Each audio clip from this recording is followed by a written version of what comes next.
Hello everybody, and today I'm going to be making a teleporter from scratch. And pretty much what we're going to be making is a part that a player can step on to teleport to a different place. So we're going to start off by opening up a classic base plate. And now we just have a blank plate. First thing that we're going to want to do is open and insert a part in the Home tab or the Model tab. You can use both. Then we're going to make it a square, and then it really doesn't matter how it looks for me, but then we're going to insert a script. We're also going to rename this to TP point. TP point 1. And then we're going to make another part, say all the way over here, and again this one doesn't matter how it looks. We're going to rename this to TP point 2. One of yours will have a script in it, your TP point 1, and the other will not. So now open up your script from the TP point 1 and put in a bit of code. So script.parent.touched connect function part thing. So now you'll have a function looking like this. If you've never seen my Avalanche series, which I recommend you should if you're a beginner, but if you've never seen that series that I've created, then you won't know. There's a good chance you won't know what this is. So what this is it's a function that fires when this part right here, TP.1, is touched. Then when it's touched, we get the script in here happens. But we also get a variable right here, which is a parameter, and it is what part touched this part. Next thing that we're going to do is if part.parent find first child,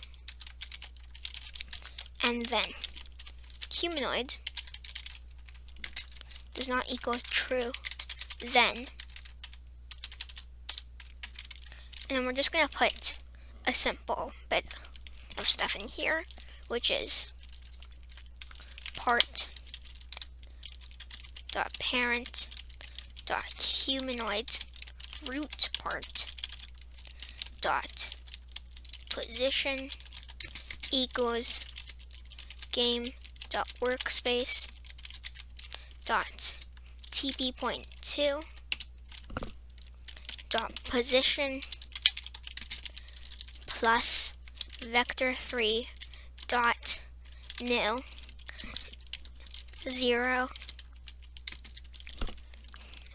3 0. And actually I'm going to change this to 10. Pretty much what this does is, this is a very long line, but what it does is pretty simple. What this is, okay, so pretty much we already covered the function. This is an if statement. If you never watched any of my other videos or my Avalanche series, then here's what it does. Pretty much the if statement is a statement where if this part is true, this statement is true, then do this. For this does not equal means, I messed this up. Does not equal no. So for this does not equal, that's what the squiggly line is. It means not. And then nil means nothing, meaning if this does not equal nothing, the humanoid is what identifies a player, which means that if the humanoid that's inside the player does not exist, or if the humanoid inside of a player does exist, we can tell it's a player. So then we move on to this step, which teleports the player to your TP.2 plus a bit higher than the TP.2. That way they don't get stuck inside of the TV point too. And then that's pretty much everything. It's not very large of a script. So this is TV point 1, and it teleports us to TV point 2. You can see I did not anchor this part. I didn't anchor it, which would make it stay in place, but it doesn't matter. Unless you're making this in a game, which I would recommend you anchor this part. But pretty much you can see how this allows us to teleport with literally 5 lines of code, which makes it pretty nice. So yeah, thank you for watching. I hope this comes in useful for whatever game you're making or whatever you're doing. And bye.